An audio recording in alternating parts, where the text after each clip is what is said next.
Hi there, I'm Lauren from United Way, and we're so excited to be here to celebrate with you today.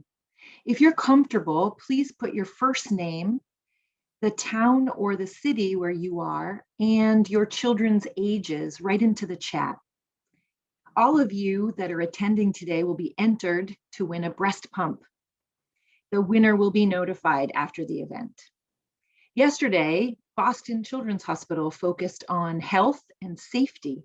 And today, someone from Women, Infants, and Children is going to talk with us about the myths about breastfeeding and bringing home a newborn.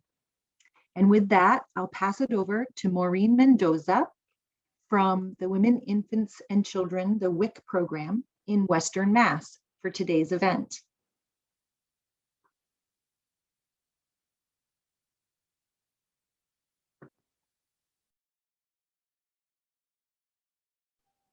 Sorry about that. I was on mute. Thank you, Lauren, for the introduction. And I'm very happy to be here today. No more technical difficulties. Let me just share my screen so we can start the presentation.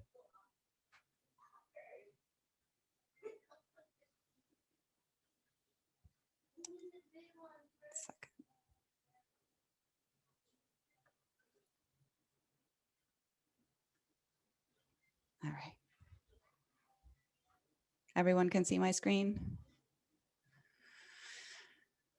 Okay.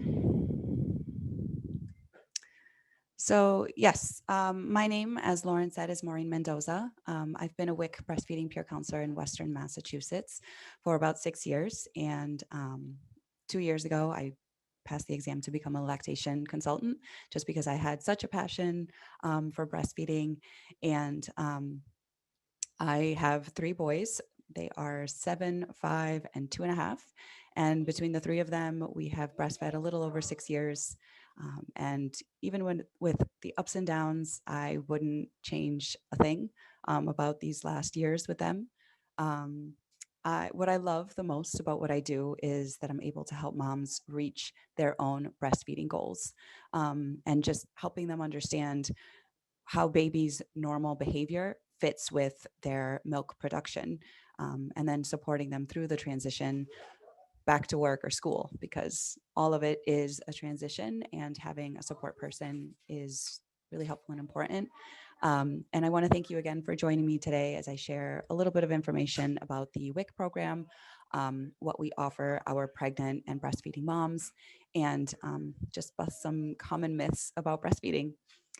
Lauren has already mentioned that you can put your first name, city, and children's ages in the chat box, and any questions can go into the Q&A. So with that, let's just get started.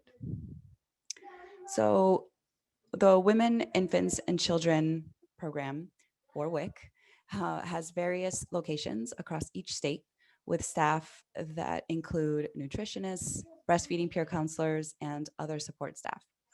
Families are offered nutrition education that supports a healthy lifestyle, cash amounts for fresh fruits and vegetables, both in stores and in local farmers markets, and helpful information to make life a little easier. When our families come to us for help, our staff can connect them with childcare centers, food pantries, or help getting insurance or fuel assistance, for example. WIC is also very involved within their communities. You can see them at events and staying connected with services and information for their participants. And last but not least, every WIC offers support for breastfeeding in the form of breastfeeding peer counselors. These are trained mothers who reach out to moms prenatally and after they deliver their babies to help guide them to make the best decision for themselves, their babies, and their families. Most of our moms are working women. They're in school, they're supporting their families with healthy foods that WIC offers. And as you can see from the list, the WIC program is not only for moms. Dads, grandparents, and other guardians, including those of foster children, can apply and receive the benefits. WIC does not ask about citizenship status. So those who are undocumented should not be fearful of applying for or receiving WIC benefits. And women who think they are pregnant can come in as soon as they are ready. And for those mothers who experience a miscarriage at any point, they are eligible for 6 months of benefits if they choose.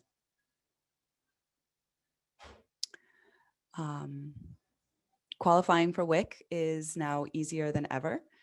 Since March of last year, all appointments are being done over the phone, and many offices have the ability to text participants for some types of appointments. Similar to foster children who automatically qualify if they are under age 5, families may also automatically qualify without the need of a pay stub. In addition to the proof of residency and being an expectant mother or a parent or caregiver of a child under 5, you will need to bring proof of participation on either the TAFDC or SNAP programs or Mass Health. And these can include the DTA mobile app, DTA Connect, and other proof of participation, such as your Mass Health card. And if you did not receive a Mass Health card, you forgot it, you don't have it, WIC staff can access the Mass Health portal to determine the coverage types for automatic income eligibility as well. So it's always important to call and ask.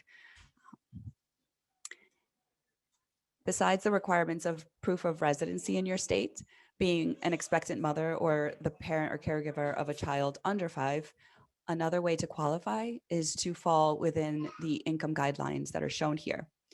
Each year, these guidelines increase to allow more families to participate while continuing to work or receive other benefits. You can see this information on our website, which I'll be sharing at the end of the presentation. For questions about how to apply, please feel free to contact your local WIC office. So WIC has adapted to make things easier for the busy mom, which I'm sure most of you can appreciate. Not only can you apply online, but as I mentioned, all appointments and certifications are done over the phone due to COVID this year. The WIC card has also made the experience at the grocery store easier, no more checks. And the WIC Shopper app can be downloaded on a smartphone to help you know which items are available to purchase and an ever-changing variety of culturally appropriate foods for our families.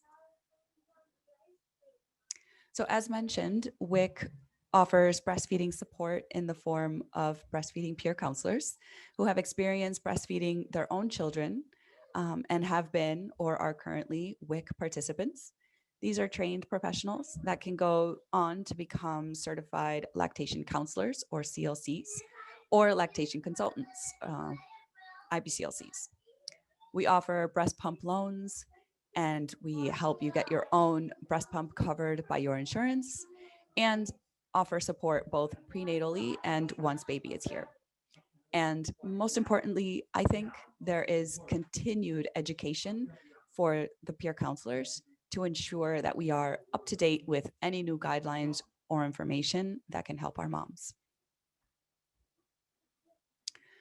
So pre-COVID, many WIC programs had peer counselors providing support to mothers in the hospital maternity wards and the NICU.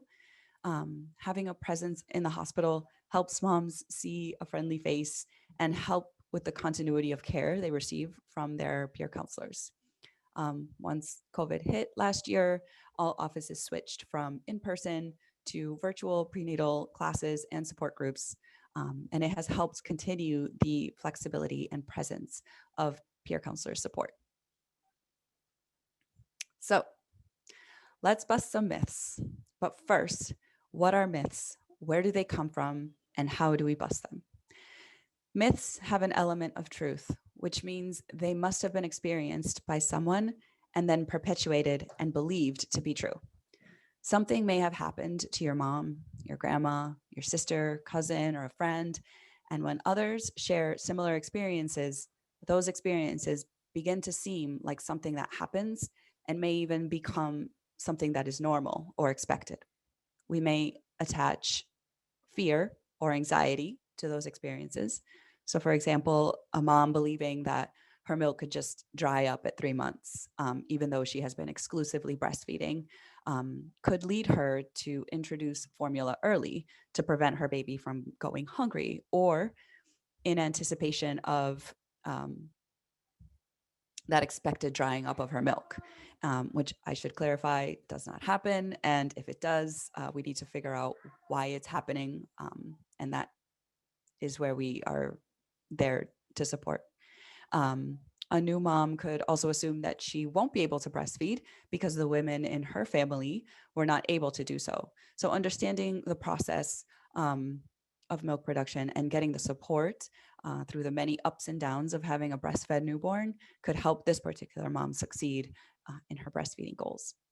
So we bust myths by understanding where they came from, so that we know how to reconcile the experience or the collective experience of the women in our lives from fact. But it's not enough to understand, because we also have to support the mom through the experience. A breastfeeding mom going through a growth spurt with her newborn can understand that her baby is telling her body to produce more milk by emptying the breast, but chances are this mom needs more than information. She needs praise, reassurance, and help. And we'll talk more about what all of this looks like as we go through a few of the common myths that we hear about.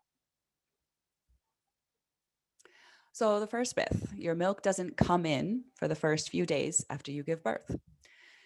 Where could this have come from? Some women may or may not leak during pregnancy. Some women, as I mentioned, in the family, the women did not breastfeed.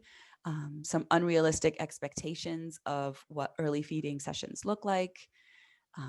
Initial weight loss in the baby and how slowly the weight is gained back, or how perceived slowly it's gained back.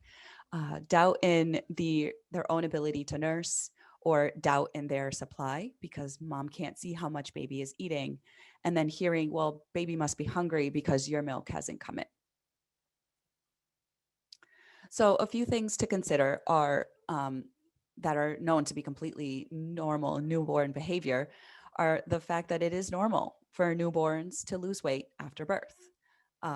When you think about your baby being suspended in the amniotic fluid, you can imagine it's kind of like a sponge being wrung out. So it's the same sponge, it's just a little lighter. Your baby will start urinating and will be taking in small amounts of colostrum the first 24 hours while they learn to latch and get rid of whatever fluid is left in their tummies from delivery. Babies sleep a lot the first 24 hours because the business of being born is exhausting, especially if it was a long labor. By day 2, they are more alert, they're feeding more often, and they're practicing their language, which is crying. And another common occurrence is low blood sugars that begin to rise with every feeding. And finally, once the placenta has been completely removed from the uterus, the hormones that produce the breast milk can begin to essentially turn on. So this is not an instant process. It may take between 3 and 5 days for that mature milk to begin to be produced. And it is an automatic process that occurs, whether a mom is planning to breastfeed or not. So women's bodies begin to produce this first milk in the middle of the pregnancy as the breasts begin their outward changes as well, which looks like darker and larger areolas and the presence of small bumps on the areolas called Montgomery glands. These glands produce an oil that lubricates the nipple and smells like amniotic fluid in preparation for when baby arrives and draws them to where the milk is. So back to the magical substance of your milky colostrum. This yellow, thick milk is produced in the perfect consistency and amount to help babies learn how to suck, swallow, and breathe, but also to listen and feel for their fullness cues, which later prevents them from ignoring the signs of feeling full, which could lead them to overeat, which may lead to obesity. So not only does the amount and consistency it's perfect for a brand new baby. It also acts as a mild laxative to push out that first black tarry poop or meconium to relieve mild jaundice.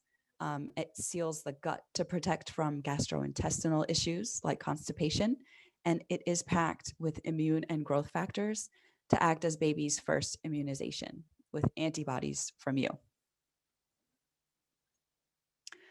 Once your body has begun the transition of milk, breast engorgement is the outward sign of that this change is happening. It's a heaviness or a fullness of the breast, which is a combination of swelling and transitional milk. Transitional milk is a mature milk that mixes with colostrum and is what people mean when they say your milk is coming in or your milk is in.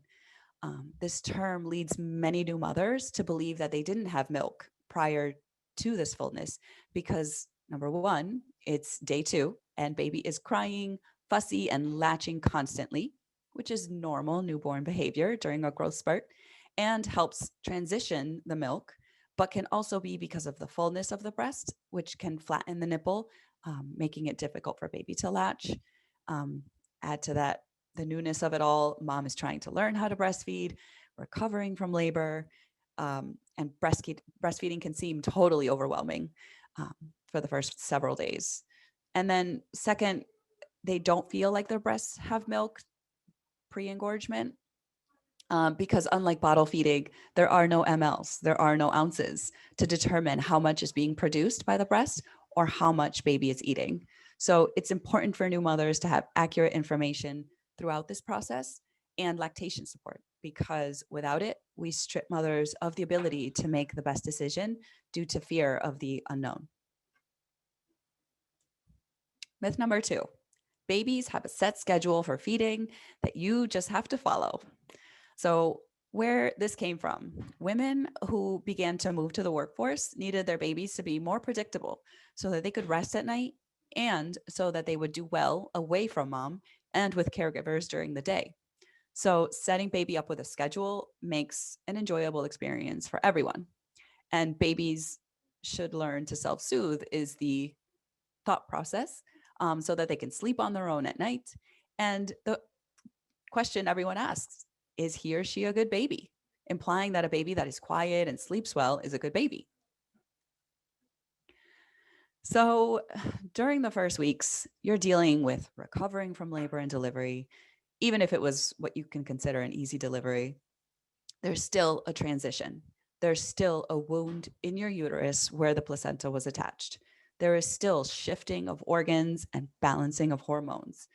Add to that the fact that you now have to help this new little human to find comfort and rest and a full tummy in order to find that comfort and rest. So babies are born with their circadian rhythms backwards from our own wake and sleep schedules. So teaching baby that it's time to sleep or rest is important, and having a routine with 2 or 3 sleep cues to help baby learn is a great way to start. We will talk more about feeding and hunger cues and fullness cues later on in the presentation, but sleeping cues are something that you can begin to do early on. These don't necessarily have to be done in any type of order, especially not in the beginning when it's all about surviving. But some examples of sleep cues can be a warm bath, feeding to sleep, rocking or bouncing, the use of a white noise machine, dim the lights, and swaddle, swinging. So here you see a little infographic on how to swaddle a baby. And as baby gets older, you can switch up the cues and you can add in more age appropriate cues, such as, reading a book. And then you can shorten the time that you are doing these cues. And it also helps because others can help using the same cues. So if you do a warm bath, a swaddle, and the white noise, then someone can come in and put baby to sleep using the same routine that you do, even if it's not nursing to sleep. So it's important to remember that babies should be put on their back to sleep, and there should be no pillows, no blankets, no stuffed animals, no crib bumpers or positioners near the baby when they're sleeping. And co-sleeping, which is where baby is sleeping in close proximity to mom in either a crib or a bassinet, is important during the first weeks and months to be able to reach baby quickly so that everyone can get more rest. And the biggest takeaway from all of this is to say that moms need help, however that looks like in their family. Meals, household chores, grocery shopping. This is going to be a common theme with me. Um, Light cleaning, companionship, because the loneliness is very real, and praise that she's doing great. And she should not be doing this alone.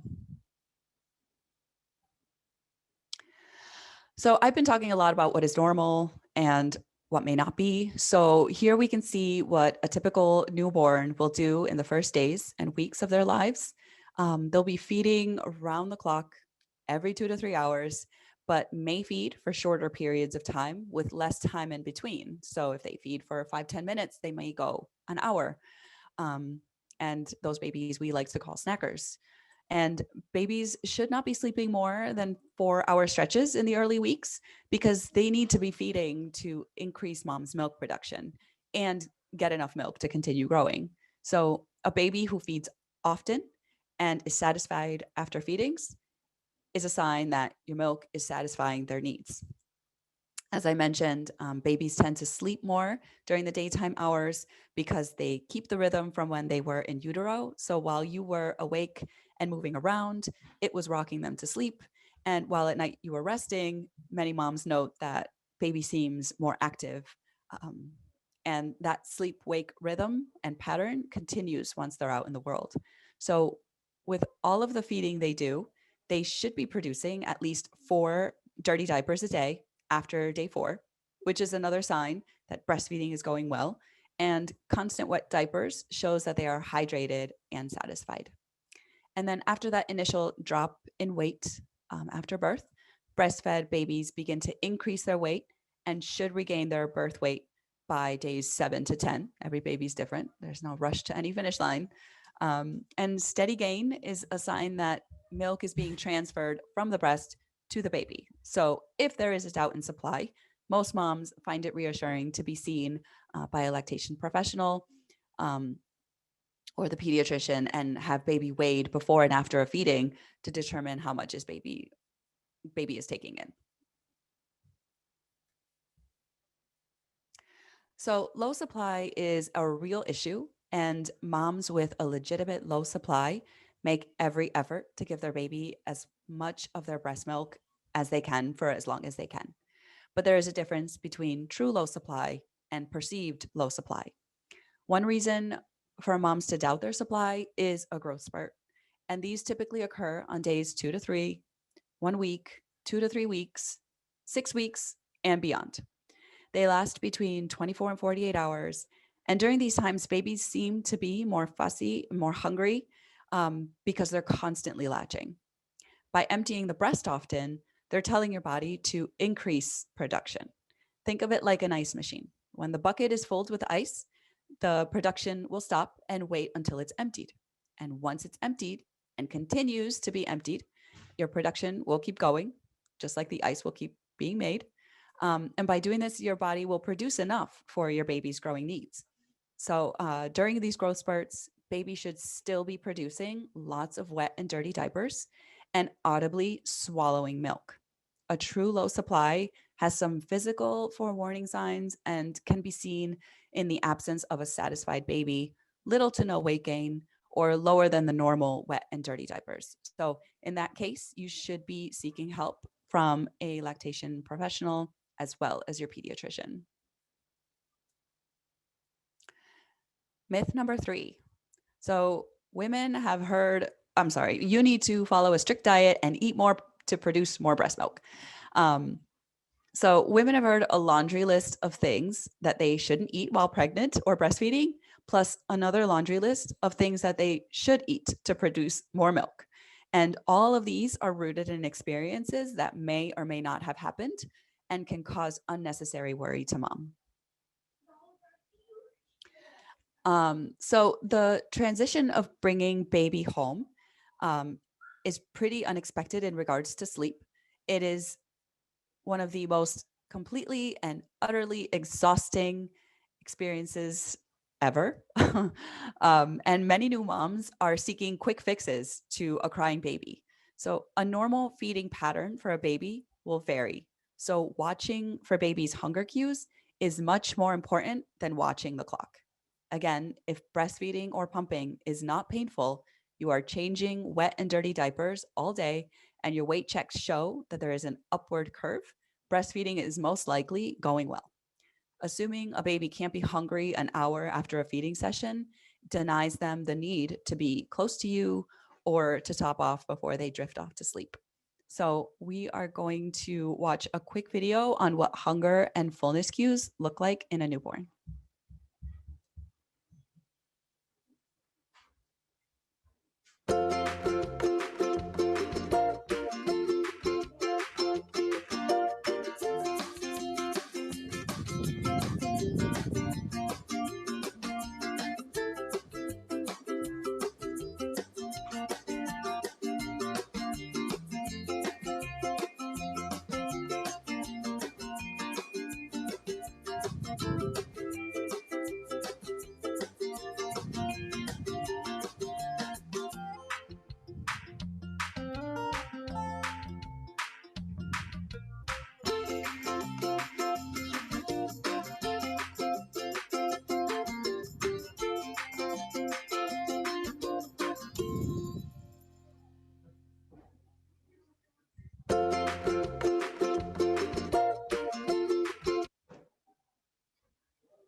So, with the knowledge that you all have now on the signs that breastfeeding is going well and seeing the visuals of the hunger and fullness cues, let's talk about how to increase your supply when needed.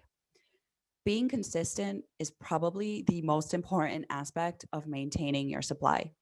Watching baby's cues and feeding on demand will ensure that you are regularly removing milk to keep up with your production. Galactagogues, which are meant to increase your supply, such as teas, cookies, supplements, and herbs, won't help if you are not regularly removing milk. I would like to note that you should never take an herbal supplement without speaking with your own doctor first, because herbs can interact with medications that you are taking. So, for example, fenugreek um, is a common herb suggested to increase supply, but it can interact with diabetes medications. So, other things like cookies and supplements may or may not help. So, if you have exhausted your efforts to increase latching, pumping, hand expression, and then you may find that one of these helps to give you a boost. But it may not help if you are not latching the minimum 8 to 10 times a day. Eating and drinking normally is totally fine too. There's nothing that you shouldn't eat or drink unless you start to see signs in baby. And if you have any questions about specific foods, you can ask your peer counselor or your doctor before you deny yourself the pleasure of something you like, just because you heard somewhere that it may be harmful, because usually it's okay to consume. So a few examples would be spicy foods and caffeine. Every mama needs coffee, so. Myth number 4, it's not okay to feel sad as a new mom. So most people expect new mothers to feel so happy to have a healthy baby, regardless of how the baby was birthed. Everyone's experience is different. There can be an unexpected emergency C-section, a long or traumatic labor, feeling violated or unheard during labor or delivery, recovery from any damage done during delivery, so any kind of tears, hemorrhoids, birth trauma, and previous issues with anxiety or depression. Sadness isn't seen as normal, but then support isn't offered to these moms to help overcome these transient feelings of sadness. Some older generation family members may even make a mom feel guilty for her feelings. They may say that they never felt those feelings, so they can't understand anyone else feeling that way. So once the endorphins of giving birth wear off, that's when exhaustion hits and moods and emotions just go haywire. Many moms experience a feeling of baby blues where they are happy to be a new mom, but also cry at the drop of a hat. Oxytocin, or the love hormone, helps a new mom to relax and feel in love with her baby every time she smells or holds or nurses them. So anytime you do skin to skin, that hormone lights up and helps to ease the feelings of sadness. So it's crucial that new moms are given plenty of time to bond with their newborn and rest with them. The fourth trimester is the first 3 months of a baby's life and is a period of transition for all. Mom is recovering. Everyone is excited that a new baby is in the family. So everyone wants to bond with them. And most times, visitors forget that moms are exhausted and stressed with all of these new duties of caring for a newborn while establishing her milk supply. So, moms who experienced depression or anxiety prenatally may find that they overwhelm her even more with the added exhaustion. So, knowing the signs of postpartum depression and or anxiety can help her identify what is going on early enough to get the support she needs to be okay, because moms need to be okay in order for their families to be okay. Partners, skin to skin is not only for moms. Dads or partners should be doing it as well. The oxytocin flows freely and helps dad to feel connected to the baby, which is a beautiful connection for a mom to witness. Feeding should be prioritized in the beginning to bring in the milk supply. Plus, there are so many other things to do that help in that transition of bringing a newborn home. So, dad can take baby after a feeding to burp, change the diaper, or rock to sleep while mom rests or takes a shower. And also helping with household chores and taking care of meals is another way of supporting a breastfeeding mom. Grandparents are a source of wisdom and experience that should not be overlooked. A word of praise or a reassuring compliment from a grandparent can ease a new parent's worries and help overcome many a bad day. So, knowing that your family is there for you unconditionally and without bias as to your feeding and parenting choices gives a new mom and her family the space to learn what works best for them while knowing that they are fully loved and supported. And of course, giving love and attention to the older siblings so that the breastfeeding mom can take a bit of time to do something else, be it bond with baby without the guilt of ignoring the other siblings, take a nap, take a shower, all the things that we miss doing when we're taking care of the newborn. And finally, our last myth, I have to use a cover when nursing in public. So the sexualization of breasts doesn't disappear after a woman gives birth. Women are made to feel uncomfortable for feeding their children in public spaces or pumping their breast milk while away from their babies. People seem to be okay with women showing their breasts in revealing clothing or lingerie. Think Victoria's Secret. But once a baby is latched onto that breast, they are uncomfortable or offended, or all of a sudden, they're so worried about the children. Why is it important to nurse in public? We need to normalize the act of breastfeeding a baby with our bodies. We need to normalize the fact that babies can feel hungry in spaces outside of the privacy of their own home. To normalize that they do not feel hungry only when they're aware that they are alone with their mom and away from crowds. Babies will eat when they are hungry, and it is your right to choose how you feed your baby in public. You have the right to cover or not to cover, or to find a secluded space, or stay in the restaurant booth and feed your baby while being with your family. As of today, all 50 states have laws that allow women to breastfeed in any public or private location that they are legally able to be in.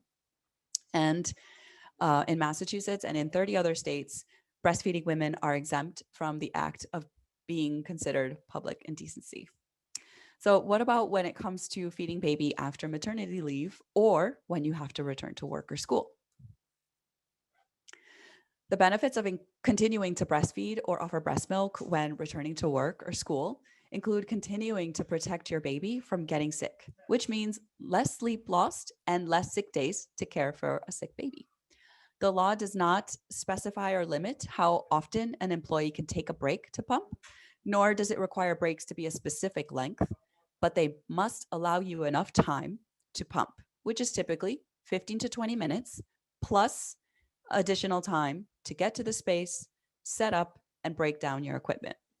Employers should be aware that every employee has individualized needs, which may vary from month to month or even day to day. So you as an employee have the legal right to breastfeed or pump as often as you need to do so. as long as it doesn't present undue hardship on the employer. Breaks may be either paid or unpaid under the law. However, if the employer does provide paid breaks to employees, the employer must allow the employee to use those paid breaks to breastfeed or express breast milk. Your employer must also provide a private, non-bathroom space to express breast milk that is free from intrusion by other employees, visitors, and the public. The space should be convenient enough to get to that it doesn't impact the time that it takes to get there, and should have some, if not all, of the following: sufficient electrical outlets for breast pumps, tables or other surfaces to hold the breast pumps, and other needed items, and seating. So for more information on what employers are required to offer to accommodate a pregnant worker or breastfeeding mother when she returns to work, please use the links provided on this slide. You can take a quick snapshot, or we can share it with the email that goes after this. And it's helpful to talk with your employer to figure out a plan that will work for both of you. So when it comes to returning back to work, because, and then you should also work with a lactation professional, peer counselor, whatever, to figure out a plan to continue offering your baby that breast milk. These are all resources for getting breastfeeding help and support. Kelly Mom is a great evidence-based website. We have the Massachusetts WIC and New Hampshire WIC program, as well as the USDA breastfeeding website. So now I will take questions. I just want to thank you so much for having me and for sharing this information. I can take questions now. Great. Thank you, Maureen. That was really just a wonderful presentation with such practical things that we all worry about in terms of myths, and having that information was so helpful.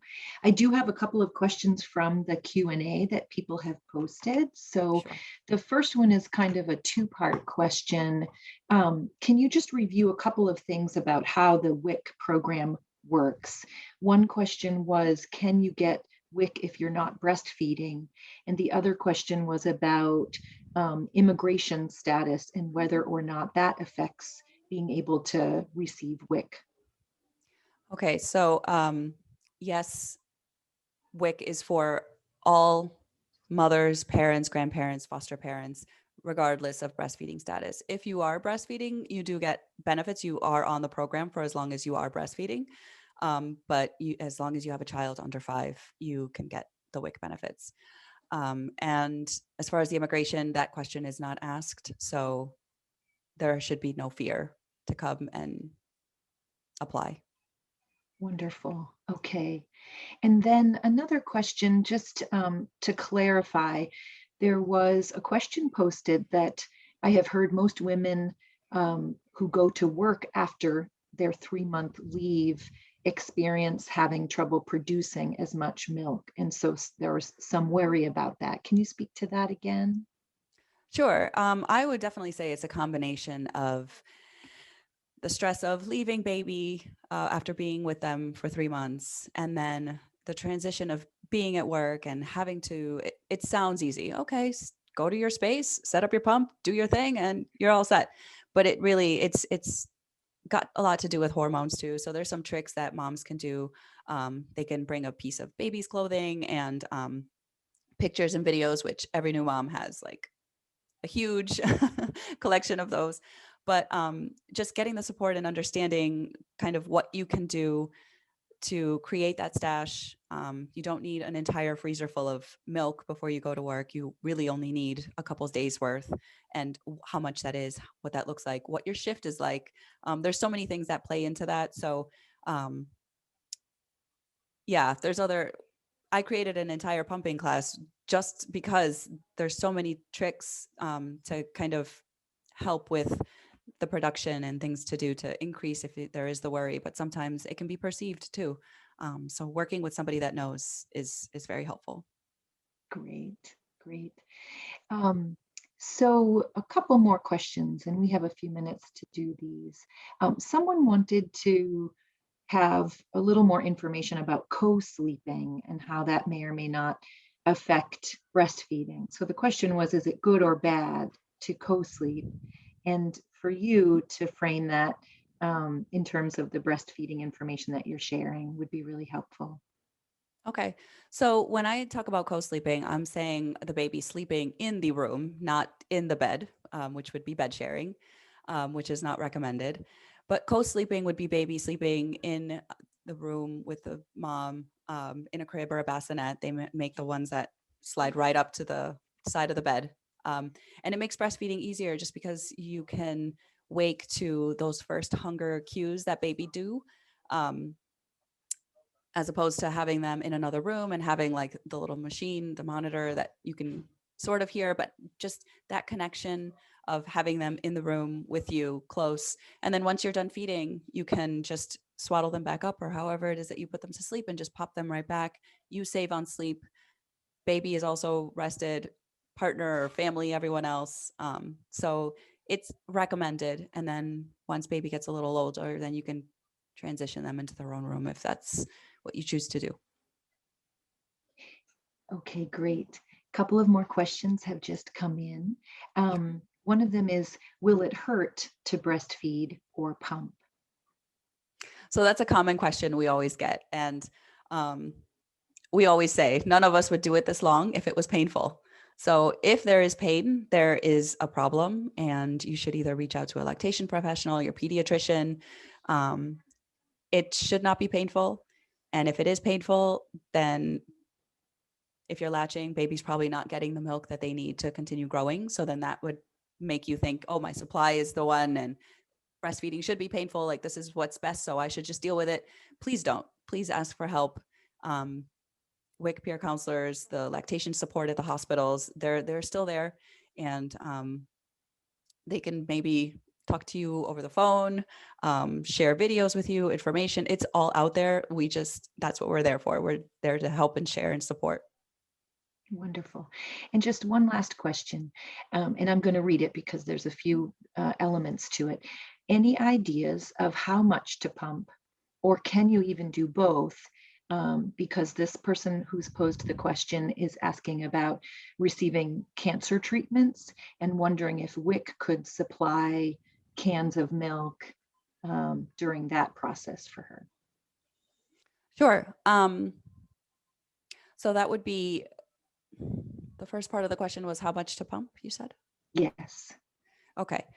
So that depends on where you are postpartum. A lot of women, when they get that bottle with their pump and they start pumping during the first week, they're very disappointed to see that they only make 1 ounce. But your body needs time to produce this milk. So you cannot be filling that bottle during the first month. And if you do, that's amazing. But the normal amount is 1 ounce per week. And working with someone that gives you the right information for how much you should be pumping and producing. And yes, that's something that I should mention. You can definitely breastfeed and formula feed. A lot of our working moms choose to, formula feed while they're at work, and then they come home and latch baby right on. So all of this, just because we are breastfeeding supporters, we are not anti-formula. We know that it saves lives. It saves our mental health sometimes. So if you need a couple of cans of formula to get you through whatever it is that you're going through, call the WIC office and get that added to your package. And as the peer counselor, we will say, okay, you adding this formula, let's see how we can keep up your supply or whatever it is, because everyone has individualized needs. That's wonderful. Maureen, you've been terrific. There's one last question that's a perfect way to wrap up, and that is, where could someone look for a lactation consultant? Should they look through their connections with the hospital or with the WIC program? So on the last slide that I had, which will be shared with everyone, Zip Milk is a website. It's got all of the lactation support in each state. And definitely if you're part of WIC, check in with us. We can always send you a referral, connect you with someone. Like if we can't, then we'll send up to the next person. So WIC, your hospital also has lactation consultants who you can always call, and then Zip Milk is the way to do it online. Okay, that's wonderful. Thank you so much for all Of of the course. information you shared and for responding to the questions. Sure. So I just want to thank you all so much for joining myself and United Way today for the event. Keep an eye on your email for the recording and additional resources related to today's presentation. As a reminder, all events from this week's community baby shower can be viewed online at United Way of Mass Bay's website if there is a day of the week you can't join or an event you want to watch again. To close out today's event, we are going to show the basics video, Maximize Love, Manage Stress, that highlights staying emotionally present for your child, which helps to increase their happiness, strengthen their emotional health, and build self-control skills. If you want more information about the basics, you can sign up at the link on the screen to receive weekly text messages giving information and tips on supporting your child's growth and development while supporting your relationship with them. We hope to see you tomorrow to hear from the Department of Public Health and Parenting Supports. And congratulations again.